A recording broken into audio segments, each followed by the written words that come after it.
오늘 우리에게 주시는 하나님의 말씀은 히브리서 11장 36절부터 38절까지의 말씀입니다. 히브리서 11장 36절부터 38절까지의 말씀, 제가 한 절, 여러분들 한 절, 그리고 마지막 절은 함께 봉독하도록 하겠습니다. 또 어떤 이들은 조롱과 채찍질 뿐 아니라 결박과 옥에 갇히는 시련도 받았으며 돌로 치는 것과 톱으로 켜는 것과 시험과 칼로 죽임을 당하고 양과 염소의 가죽을 입고 유리하여 궁핍과 환난과 학대를 받았으니 함께 읽겠습니다. 이런 사람은 세상이 감당하지 못하느니라. 그들이 광야와 산과 동굴과 토굴에 유리하였느니라. 아멘. 오늘도 주님께서 말씀을 통해 우리에게 귀한 은혜 주실 줄 믿습니다. 오늘은 특별히 위드 지저스 미니스트리를 섬기시는 홍정호 목사님께서 말씀을 전해 주십니다. 목사님께서 저희 교회에 오셔서 말씀을 전해 주실 때마다 저도 그렇고 또 모든 성도님들 큰 은혜 누리고 돌아가는 것 같습니다. 오늘도 목사님 나오실 때에 목사님을 축복하는 마음과 또 우리 목사님 통해서 우리에게 부어주실 그 큰 은혜를 기대하는 마음으로 큰 박수와 또 환호로 우리 목사님 환영하도록 하겠습니다.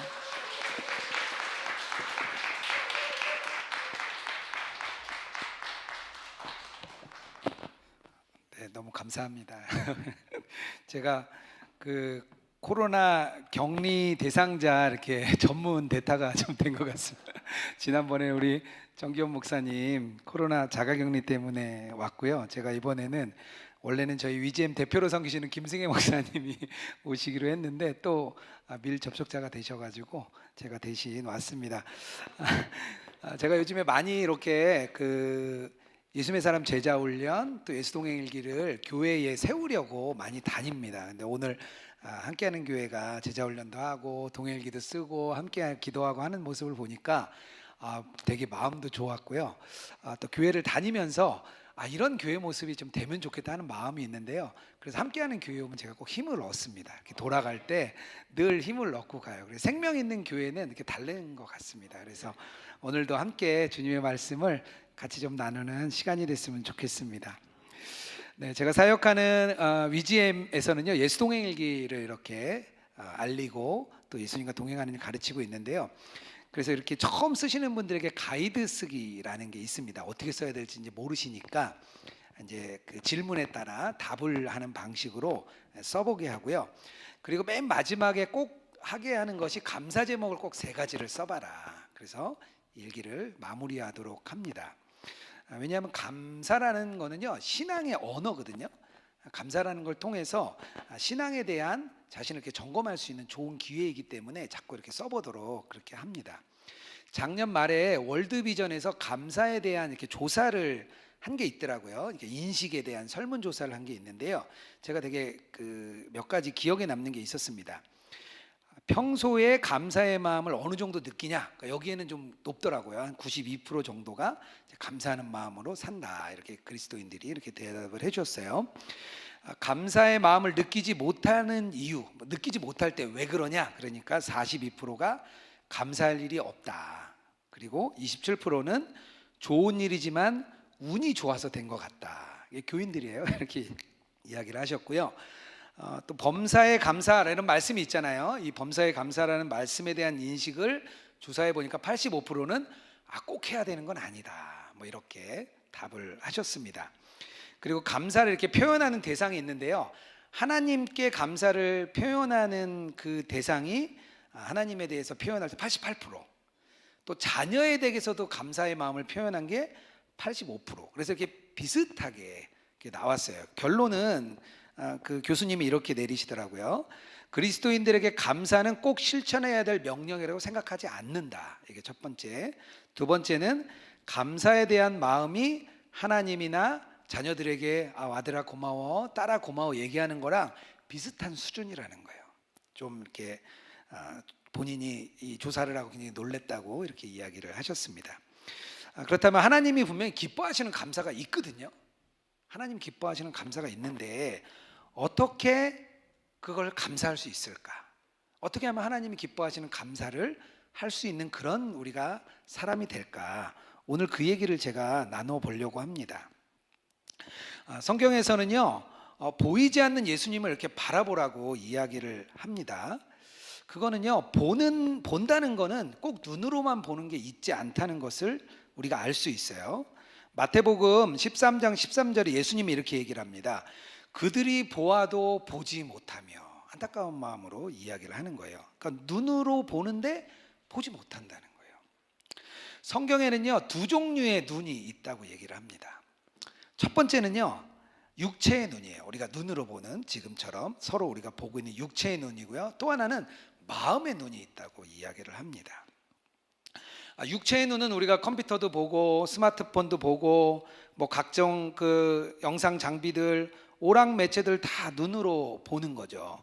우리가 눈으로 보는 거에는요, 금방 우리가 이렇게 흥분하기 쉽습니다. 그리고 눈으로 보는 게 우리 마음에 또 딱딱 잘 맞아요. 또 우리 왜 백문이 불여일견이라는 말이 있잖아요. 100번 듣는 것보다 한 번 보면 그러면서 우리의 눈이 아주 좋은 점이 있습니다. 코로나 이후에 많은 사람들이 하고 있는 게 뭐냐면 자기 공간을 꾸미는 거라 그래요. 이제 밖에 못 나가니까 자기 집, 자기 방이 중요해졌어요. 그래서 방을 꾸미고 집도 잘 꾸밉니다. 육체의 눈으로 우리가 뭔가 잘 될 때는 감사하기가 쉬워요. 좋은 상황에 처하면 감사할 수 있죠. 어려운 일이 해결돼도 감사할 수 있어요. 그리고 좋은 직장 얻고 또 우리가 교회에서 사역하는데 교회가 부흥하고 교회가 뭔가 이루어지는 것 같으면 참 고민할 것도 없이 감사하게 됩니다. 이거는 뭐 자연스러운 모습이에요. 이게 뭐 선하다 악하다는 아니에요. 아주 자연스러운 우리의 모습입니다. 세상 사람들도요, 잘 되면 감사할 줄 압니다. 그건 누구나 다 마찬가지입니다. 육체의 눈에 보이는 대로 감사한다는 것은 그냥 뭐 자연스러운 우리 인간들의 마음인 것 같아요. 하지만 눈에 보이는 상황이 완전히 나빠졌을 때, 이럴 때는 참 감사하기가 어렵습니다. 왜냐하면 우리가 육체의 눈으로만 보기 때문에 감사하기가 어려운 거예요. 사단이 태초부터요, 우리의 눈을 활용해서 우리를 죄의 길로 빠지도록 많이 했습니다. 에덴 동산에서 선악과의 사건이 일어날 때 어떻게 됐죠? 하와가 가장 먼저 선악과를 보니까 보기에 좋았습니다. 자기 눈에 나무가 얼마나 좋게 보이는지를 발견한 거죠. 그 나무의 열매가 아주 탐스럽고 먹음직스러웠어요. 누가 얘기해 줬냐? 눈이 얘기해 준, 눈이. 우리의 눈이, 육체의 눈이 그것을 이야기해 준 겁니다. 그 이후로 계속 이어지는 일들이 있습니다. 아간이라는 사람이 있죠. 이스라엘이 처음으로 가나안 땅에 들어가서 첫 승리를 맛본 후에 그때 아간이 좋은 물건을 눈으로 발견하고 숨겨놓죠. 아간 때문에 두 번째 전쟁에서 패하게 됩니다.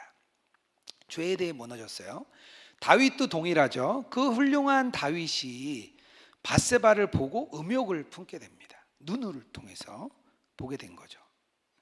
육체의 눈에는요, 이렇게 좀 한계가 있습니다. 항상 눈으로 보는 거는 좋지만 한계가 있습니다. 성경이 말하는 두 번째 눈이 있다 그랬죠. 그건 마음의 눈입니다. 마음의 눈으로 보게 되는 거예요. 모세가 40년 동안 광야를 지나고 마지막 신명기에서 말할 때 이스라엘 백성을 보면서 안타까워서 이렇게 얘기합니다.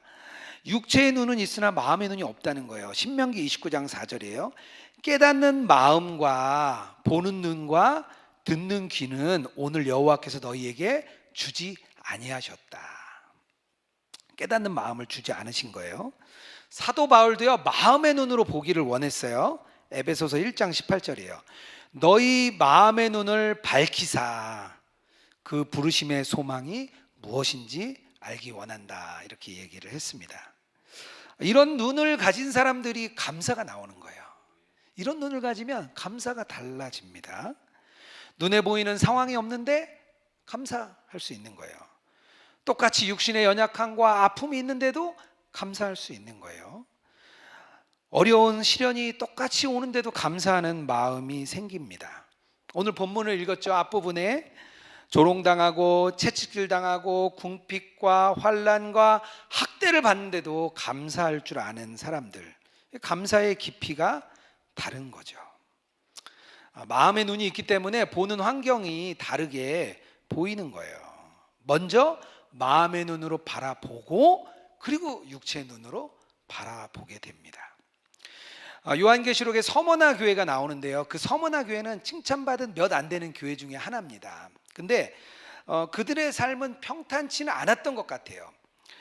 계시록 2장 9절에 보면 내가 내 환난과 궁핍을 알거니와, 분명히 환난과 있고 궁핍이 있다는 거예요.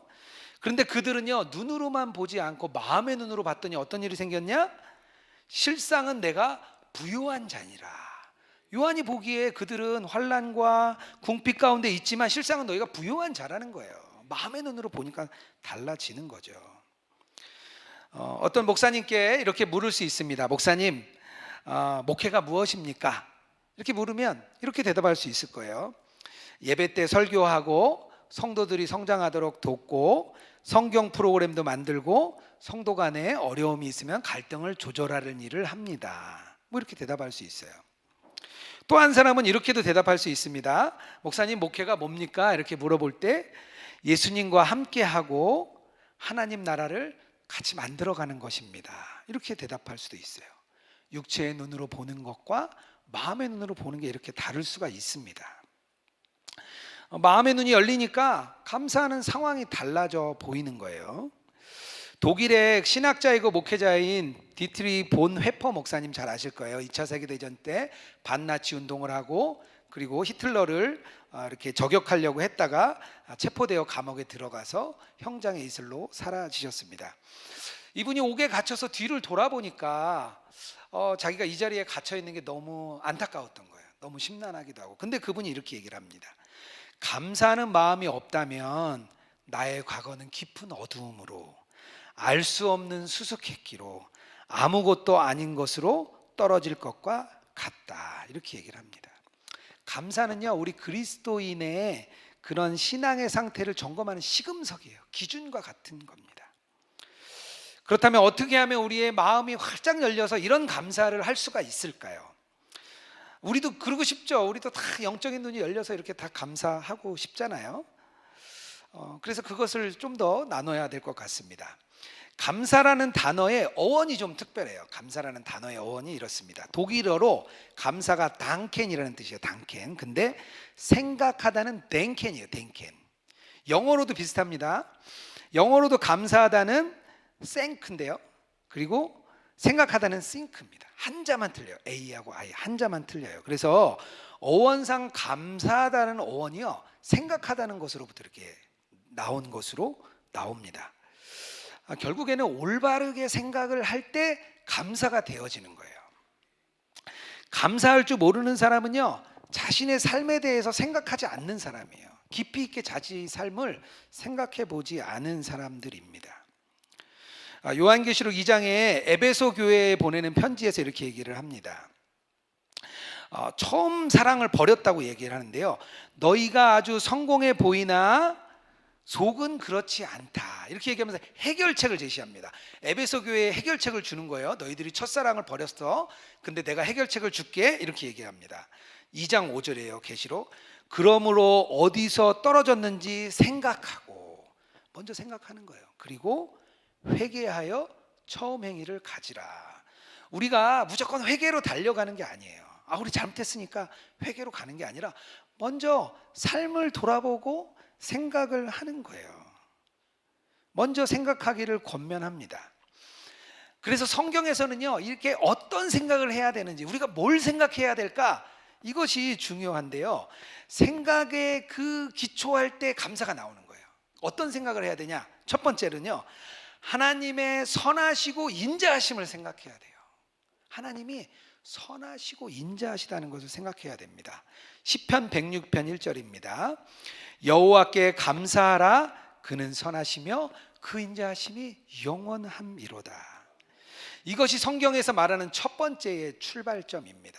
하나님으로부터 시작을 하는 거예요. 성경은요, 우리가 막 평안하고 아무 문제도 없고 모든 것이 해결되고 이런 거에 사실 관심이 없습니다. 성경을 자세히 들여다보면요, 뭐에 관심이 있냐면요, 하나님의 선하심과 인자하심이 어떻게 드러나는지에 관심이 있는 거예요. 먼저 하나님께 관심이 있습니다. 죄를 지으면요, 우리가 후회하게 돼요. 막 괴롭습니다. 그 한 가지 바람이 있다면 빨리 그 괴로움에서 벗어나고 싶습니다. 그 증상을 빨리 가라앉히고 싶어요. 세상이 제시하는 모든 방법들이 사실은 이렇습니다. 우리가 눈에 보이는 것을 빨리 가라앉히는 게 세상의 방법이에요. 눈에 보이는 것, 이것에 집중을 하는 거죠. 하지만 하나님은요, 그 문제, 그 상황, 죄의 죄책감, 이게 빨리 사라지는 거에 관심이 있지 않습니다. 그럼 뭐에 관심이 있냐? 그 안에서 하나님의 선하심과 인자하심이 어떻게 드러나느냐, 그것에 더 관심이 있습니다. 마르바 던이라는 분이 안식이라는 책을 썼는데요, 거기서 이분이 이렇게 얘기를 합니다. 우리가 자신에게 닥친 악으로 인해서 하나님께 감사하는 것은 아닙니다. 그 바보죠. 우리 악이 닥치고 어려운 일이 닥쳤는데 무조건 감사하는 사람은 이상한 사람이에요. 왜 감사하느냐? 그분의 개입으로 말미암아, 그분의 개입이 의미하는 것에 의해서 우리가 감사해야 한다, 이렇게 말을 합니다.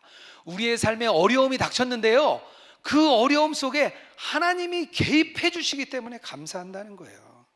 하나님의 선하심과 인자하심이 우리의 삶에 관심이 있어. 그것을 알았을 때 감사할 수 있다는 거예요. 상황이 어렵고 힘든데 무조건 감사할 수 있는 사람은 없습니다. 단 하나님의 마음이 열려서 하나님의 선하시고 인자하심이 나에게 개입을 하시는구나, 그 생각을 하고 나면 감사할 수가 있는 거예요. 히브리서 11장에는요 많은 믿음의 영웅들이 그 앞에 계속 나옵니다. 아브라함과 야곱과 요셉과 모세가 그 11장 앞절에 계속해서 그들이 나와요. 그런데 그들의 삶을 우리가 구약에 쭉 보면은요, 되게 인간적인 삶에 직면했던 사람들입니다. 어려운 문제들 앞에 다 섰던 사람들이에요. 그런데 이런 문제에 섰을 때 그들이 다르게 살았습니다. 우리가 어려움의 문제, 삶의 문제에 직면하게 되면요, 우리가 세상의 눈으로 바라보고요, 나에게 왜 이런 일이 일어났을까? 세상은 도대체 왜 이런 걸까? 왜 선거 때문에 좌우로 나누어서 왜 이렇게 싸우는 걸까? 내 삶은 왜 이렇게 고달픈 거지? 남들은 잘 사는 것 같은데 왜 나는 이렇게 고달픈 거야? 이렇게 생각합니다. 그리고 하나님이 뭔가 설득이 될 만한 것, 내가 왜 이런 어려움에 처했는지 하나님이 뭔가 설명해 주셔야만 내가 흡족하게 이해가 될 때 내가 마음이 풀립니다. 이런 상황이 왔을 때 우리가 조심해야 될 것이 있는데요, 뭐냐면요, 우리가 열심히 기도해가지고 빨리 회복을 얻는 거예요. 열심히 기도해서 뭔가 문제가 해결되는 거예요. 그런 태도예요. 왜냐하면요, 이런 상황 속에 하나님이 알기 원하시는 게 있는데, 이 과정을 통과하면서 하나님이 깨닫기 원하시는 게 있는데, 자칫하면 하나님이 계획하신 걸 얻지 못할까 봐 하나님이 염려하시는 거예요. 코로나가 왔어요. 코로나 상황이 빨리 지나가기를 기도합니다, 우리가. 하지만 하나님은 이 코로나 상황을 통해서 우리가 알기 원하시는 게 있어요. 자칫 그거를 알지도 못하고 지나갈까 봐 하나님은 염려하십니다. 믿음의 선진들은요, 이런 과정을 쭉 겪어가면서 어떤 일이 있었냐? 하나님의 선하시고 인자하심이 함께 하신다는 것을 그들은 깨달았습니다. 그래서 믿음의 선진들이라고 이야기를 하는 거예요. 성경에는요, 하나님의 계획 속에 모두가 다 있다고 얘기를 합니다. 이 세상의 모든 거는요, 하나님의 계획 속에 있다고 이야기를 하세요. 우리가 보기에는 세상의 방법대로 흘러가는 것 같고, 우리가 보기에는 너무 천천히 가는 것 같은데요, 다 하나님의 시간표대로, 하나님의 방법대로, 하나님의 선하심과 인자하심이 이 땅에 나타나도록 하나님이 쭉 이끌어 가고 계십니다. 요한복음 14장 1절에 이렇게 말합니다. 너희는 마음에 근심하지 말라. 하나님을 믿으니 곧 또 나를 믿으라. 히브리서 11장 40절입니다. 이는 하나님이 우리를 위하여 더 좋은 것을 예비하셨느니라. 하나님의 선하심과 인자하심이 우리를 가장 좋은 길로, 내 삶에 어려운 가운데 있을지라도 가장 좋은 길로 인도하고 있다. 그것을 우리가 먼저 생각을 해야 됩니다. 온누리 교회를 세우신 하영조 목사님이 계십니다. 하영조 목사님이 청년 때 쓰셨던 일기 중에 나의 일기라는 책이 있어요. 청년 때 본인의 일기를 썼던 것을 이렇게 친필로 썼던 것을 이렇게 책으로 잘 낸 내용이 있습니다. 하영조 목사님이 대학 때 이제 하나님을 만났어요. 너무 뜨겁게 만났고 이제 김준곤 목사님하고 함께 CCC 활동을 했습니다. 그래서 자기가 복음에 미쳤다고 얘기를 해요. 목이 쉬도록 밤새 찬송을 불렀대요. 그리고 밤이건 낮이건 전도하고요. 일부러 마지막 12시 버스를 타고 가다가 앉아있는 사람들에게 복음을 막 전했대요. 학생이라 가난해서 먹을 게 없는데도 자기는 그게 아무렇지도 않았다는 거예요. 그렇게 너무 뜨겁게 복음을 전했는데 대학교 3학년 때 폐병이 발견이 됐습니다. 그래서 하용조 목사님이 병원에 입원을 하게 되었어요. 근데 너무 속상하신 거예요. 이렇게 복음이 급하게 전해져야 될 때에 자기가 병원에 꼼짝 못하고 갇혀있게 되니까 너무 답답했대요. 그리고 자기가 해석이 되지 않았대요. 거기 있는 게 너무 고통스럽고 전도하지 못하는 것도 너무 답답하고 도저히 하나님의 일하심이 이해가 되지 않았다 그래요. 68년 8월 5일에 우리 하영조 목사님의 일기입니다. 요즘은 몸이 더 피곤하고 가슴이 답답하다. 온종일 침대에 누워 있었다. 눈을 감아도 서울 형제들이 눈에 선하다. 생각에 생각이 꼬리를 문다. 강원도 전도봉사 일은 어떻게 했을까? 앞으로 계속 쉬어야 한다고 생각하니 숨이 막히고 미칠 것만 같다. 아마 지금 이 영상을 보시는 우리 정기현 목사님 이런 마음이 아니실까? 교회에 오지 못하시고 수술하시고 병원에 계시니까 좀 답답한 마음이 있으시겠죠. 너무 답답했었던 것 같아요. 그런데 얼마 뒤에 일기가 달라졌어요. 68년 8월 5일이었잖아요. 그 다음 해입니다. 69년 2월 21일 일기에 이렇게 달려졌습니다. 나로서 제일 필요한 무기는 주님이 나와 함께 계셔야 한다는 것이다. 내가 다른 생각과 허영과 허심에서 구해 주시려고 나를 병원에 보내신 것이다. 변화가 한 6개월 만에 일어났어요. 그리고 병원에서 만나는 사람들에게 전도하기 시작했습니다. 그리고 뭔가 하나님이 이 일에 뭔가 개입하고 계시구나, 이것을 깨닫기 시작했습니다. 69년 2월 23일에 이렇게 일기를 쓰셨습니다. 아침 공기가 차고 날씨가 깨끗하다. 침상에서 나는 감사하게 되었다. 주님, 내가 이렇게 기다리오니 나를 단련시키시며 나를 고통 가운데서 주님을 찬송하게 하옵소서. 하용조 목사님이 그 아픔과 그 고통에서 이해하지 못하다가요, 하나님의 그 일하심을 이제서야 그 뜻을 발견하게 된 거예요. 그러고 나니까 그 입술에서 뭐가 나왔죠? 감사가 나오기 시작했습니다. 함께 동역했던 홍정길 목사님이 그 책 맨 뒤에 그거에 대한 서평을 이렇게 쓰셨어요. 뭐라고 쓰셨냐면요, 그 일기는 이후에 하용조 목사님의 삶의 건축 도면이었다. 그의 놀라운 목회가 그 기간 동안 준비가 되었습니다. 이렇게 이야기를 합니다. 나중에 홍정일 목사님이 보니까요, 그때 당시에 그 병원에서 고민하고 생각했던 것이 온누리 교회를 만들고 두란노란을 만들고 여러 가지 CGN TV도 만들고 여러 가지 사역들이 그 안에서 계획이 되었다는 거예요.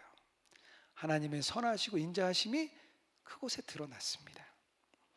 단순히 우리가 눈에 보이는 병이 치유된 것이 아니고요, 하나님은요, 그 삶 속에 더 큰 일을 행하기 원하시는 겁니다. 오늘 함께하는 우리 성도 여러분에게 어떤 문제가 있으십니까? 혹시 어떤 어려움이 있으십니까? 하나님의 선하고 인자하심을 꼭 기억하시는 시간 되시기를 주님의 이름으로 축복합니다. 두 번째로 우리가 생각할 게 있는데요, 뭐냐면요, 예수님과 우리가 함께 걷는다는 거예요. 지금 세상에서 펼쳐지는 일들이 많이 있습니다. 아까 얘기했던 여러 문제들이 있는데요, 그 문제를 먼저 생각하기 전에 우리가 예수님하고의 관계를 먼저 우리가 살펴보아야 됩니다. 이스라엘 백성들에게요, 하나님이 함께 하신다는 뜻은요, 구원해 주신다는 뜻이었습니다. 하나님은요, 이스라엘 백성을 왜냐하면 출애굽시켜서 가나안 땅으로 인도하시면서 40년 동안 함께 하셨기 때문이에요. 낮에는 구름 기둥으로 밤에는 불 기둥으로 이렇게 인도를 하셨잖아요. 이사야 43장 2절에 이렇게 말합니다. 내가 물 가운데로 지날 때에 내가 너와 함께 할 것이다. 하나님과 함께하면 우리는요 얼굴을 들고 걷게 됩니다. 그리고 우리가 구원 얻고 해방을 받게 됩니다. 그런데 우리가 하나 놓치는 게 하나 있어요. 뭐냐면요, 하나님이 우리와 함께 걷는다는 거는요, 우리도 하나님과 함께 걷는 거예요. 하나님이 우리하고만 걷는 게 아니라요, 우리가 하나님의 삶에 함께 걷는 겁니다. 이게 성경에서요 이야기하는 함께하는 모습입니다. 예수님이 우리와 함께 걸어갈 뿐만 아니라 우리가 예수님과 함께 걷는 거예요. 일방적인 동행이 아닙니다. 우리가 원치 않는데 하나님 오시는 게 아니에요. 우리가 하나님과 함께 걷도록 우리가 나서야 됩니다. 예수님과 함께 걸으면요 예수님의 삶이 나의 삶이 됩니다. 나의 삶이 또 예수님을 닮아가는 삶의 과정이 이루어지는 거예요. 예수님과 함께 걸음으로 인해서 그 삶을 우리가 계속해서 따라가고 배우는 과정이 있게 됩니다. 예수님이 이렇게 일행과 함께 제자들과 함께 걸어갈 때 한 사람이 와서 얘기를 합니다. 예수님, 당신이 어디를 가든지 내가 당신을 따르겠습니다. 이렇게 얘기를 해요. 근데 예수님이 그 청년에게 먼저 이야기를 합니다. 누가복음 9장 58절인데요 예수님께서 이렇게 말합니다. 여우도 굴이 있고 공중의 새도 집이 있으되 인자는 머리 둘 곳이 없도다. 이렇게 얘기하면 어렵다는 얘기잖아요. 근데 예수님 뭐라고 얘기했냐면요, 그 얘기를 하고선 청년한테 뭐라고 얘기했냐면 나를 따르라는 거예요. 나를 따르라. 이 길이 얼마나 힘든지 얘기를 했잖아요. 야, 이 길은 힘든 길이야 얘기했잖아요. 그러면 뭐라 그래야 되죠? 야, 이 길은 힘든 길이니까 나 따라오면 안 돼? 그래야 되는데 예수님 그렇게 말씀하지 않으셨어요. 나를 따라와 이렇게 얘기를 하셨습니다. 예수님의 길은요 우리가 아는 것처럼 고난의 길이고 십자가의 길이었어요. 예수님의 고난이요 겟세마네 동산에서 기도하시면서부터 막 시작되는 장면이 나옵니다. 십자가를 앞두고 하나님 앞에 기도를 합니다. 이 잔이 내게서 지나가게 하시옵소서. 예수님도 고통 가운데 있었어요. 하나님과의 그 관계가 끊어짐에 대한 고통이 있었습니다. 그런데 어떻게 됐죠? 받아들여지지 않았어요. 그 잔이 지나가게 하시지 않았습니다. 제자들을 보니까요 다 잠들어 있었어요. 그 안타까운 과정 속에 내려왔는데 그 제자들 다 자고 있는 거예요. 마음의 상심이 왠지 크셨을 것 같아요. 예수님이 잡히시던 밤에 어땠죠? 제자들 다 도망갔어요. 다 도망갔어요. 예수님이 마음이 아프셨을 것 같아요. 예수님이 걸어가는 그 길은요 고난의 길인 줄 아셨어요. 그 길인 줄 아시면서 걸어가셨습니다. 그 길인 줄 알면서 우리에게 그 길을 따르라고 말씀하셨습니다. 그분과 함께 걷는다는 것은요 고난이 있다는 거예요. 어려움이 있다는 거예요. 십자가가 있다는 거예요. 고난이 올 거라는 걸 알면서도 같이 가는 거예요. 왜냐하면요 그 길이 예수님과 함께 죽고 예수님과 함께 사는 길이기 때문입니다. 그런데 예수님이요 이 길을 뭐라고 얘기하냐면요 쉽다는 거예요. 분명히 어렵다고 얘기했는데 쉽다는 거예요. 마태복음 11장 28절에서 30절입니다. 수고하고 무거운 짐진 자들아 다 내게로 오라. 내가 너희를 쉬게 하리라. 나는 마음이 온유하고 겸손하니 나의 멍에를 메고 내게 배우라. 그리하면 너희가 마음에 쉼을 얻으리니 이는 내 멍에는 쉽고 내 짐은 가벼움이니라. 예수님이 나와 함께 걸으면 가볍다는 거예요. 혼자 걸으면 무겁죠. 혼자 걸으면 힘들죠. 하지만 나와 함께 걸으면 가볍다는 거예요. 이게 같이 걷는 의미입니다. 우리가 예수님과 함께 걷는 거예요. 미국에서 레노바레 운동이라는 운동이 크게 많은 분들의 영적인 각성을 일으켰습니다. 달라스 윌라드와 리차드 포스터라는 두 분이 이렇게 같이 운동을 시작을 했어요. 달라스 윌라드도 프랭크 루박 선교사님에게 영향을 받았습니다. 저희 예수동행 운동도 프랭크 루박 선교사님에게 영향을 받았어요. 유기성 목사님이 동행을 처음 배울 때 프랭크 루박 선교사님의 그 책을 보고 이렇게 시작이 됐습니다. 그래서 그런지 좀 비슷한 면이 참 많이 있더라고요. 먼저 달라스 윌라드가 예수님과의 동행을 시작했습니다. 훈련해 봤어요. 프랭크 루박처럼. 그리고 그때 섬기던 이제 교수로 있으면서 섬기던 교회가 있었는데요. 그 교회의 담임자로 리차드 포스터가 이제 온 거예요. 그래서 리차드 포스터가 달라스 윌라드에게 영향을 받았습니다. 그래서 함께 이 레노바레 운동을 막 시작했어요. 예수님과의 친밀함을 막 전하니까 미국 전역에서 막 요청이 들끓었습니다. 요구가 막 빗발쳤어요. 그래서 이것을 와서 나에게 도와달라 이 얘기를 막 한 거예요. 그런데 리차드 포스터가 가만 생각해 보니까요, 이 사역이 쉽지가 않은 거예요. 예수님과 저희도 좀 해보니까 어렵더라고요. 예수님과의 친밀한 동행을 알리고 경험하게 하는 게 참 어려운 일이더라고요. 그래서 리차드 포스터가 하나님께 이렇게 기도를 합니다. 뭐라고 기도하냐면요, 하나님, 이 일은 성공하기 어렵습니다. 이렇게 하나님께 기도를 했어요. 근데 하나님이 뭐라 그러시냐면요, 그러셨다는 거예요. 누가 너더러 성공하라 그랬냐? 시도해 보라 그랬지. 자금도 필요합니다. 이렇게 또 기도를 했대요. 그랬더니 하나님이 그렇게 답변을 주셨다는 거예요. 너더러 돈을 모금하라는 게 아니다. 내가 책임지겠다. 그렇게 말씀하셨어요. 그렇게 레노바레 운동이 시작됐습니다. 그 길이 쉽지 않은 길인지 알았어요. 그런데 그 길을 가면서 미국의 놀라운 영적인 갱신이 일어났습니다.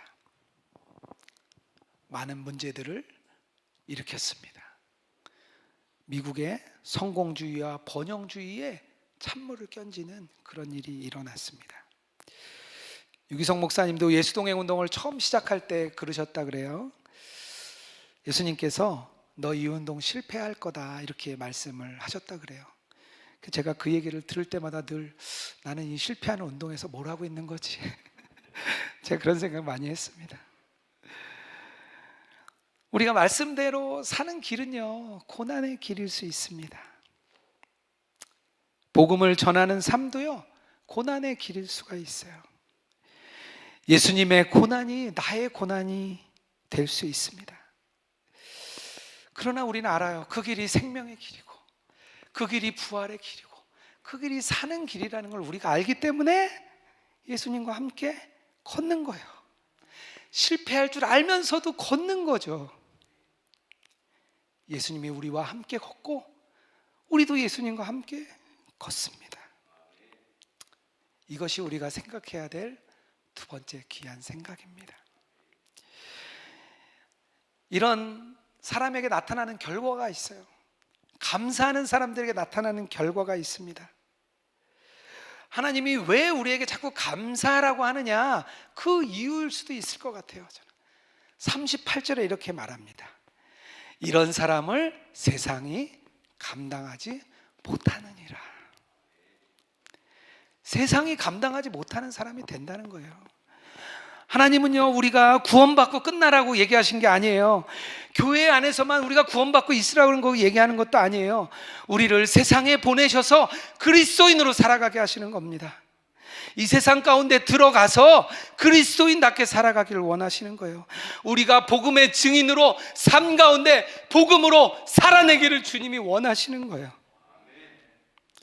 세상 사람들도요, 육체의 눈이 있어요. 눈에 보이는 게 잘 되면 감사할 줄 압니다. 대학에 합격하면 감사한다는 거 알아요. 사업이 잘 되고 기업이 확장되면 다 감사할 줄 압니다. 그런데 세상 사람들은요, 예수님과 함께하는 사람을 이해하지 못해요.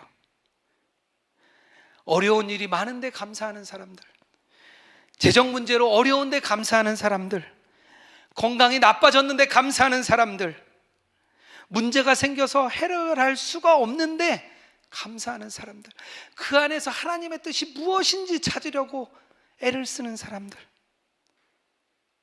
그런 사람들을 세상은 궁금해합니다. 이 사람은 왜 우리랑 다를까?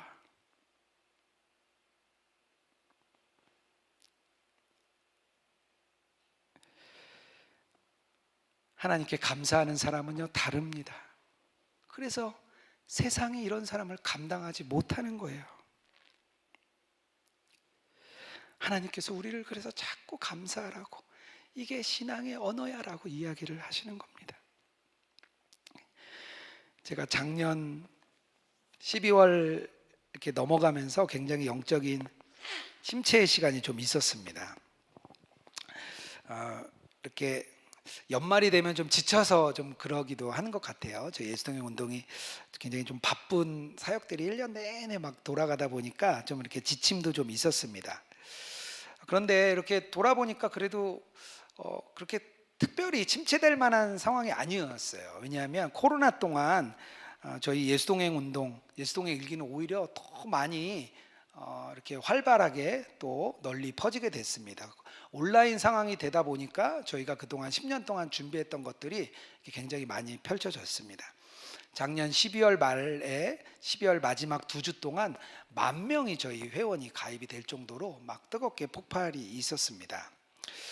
목회자 세미나를 한 1년 동안 온라인으로 하다 보니까 한 1,000명 정도 이렇게 수료를 했어요. 평소 뭐 이렇게 모아서 할 때보다 훨씬 많이 수료를 하게 된 거죠. 선교사 세미나를 열었는데요, 전 세계 42개국에서 180명의 선교사님이 일주일 만에 이렇게 오셨습니다. 오지 않은 대륙이 없을 정도로, 어떻게 알고 오셨지 할 정도로 많이 오셨습니다. 평신도들 대상으로 이렇게 예수동행 일기 제자훈련을 시작했는데요, 한 1,500명 정도가 수료를 했습니다. 함께하는 우리 교회처럼 파트너스 교회도 한 70개 교회 정도까지 이렇게 급격히 늘어났습니다. 눈에 보이는 성과도 많고 또 훈련도 많이 받고 잘했다고 칭찬도 많이 받았는데 저에게는 왠지 공허함이 계속 있고 영적인 침체가 있었어요. 근데 가만히 생각해 보니까 11월 초쯤에가 좀 어려운 전화를 제가 좀 받았습니다.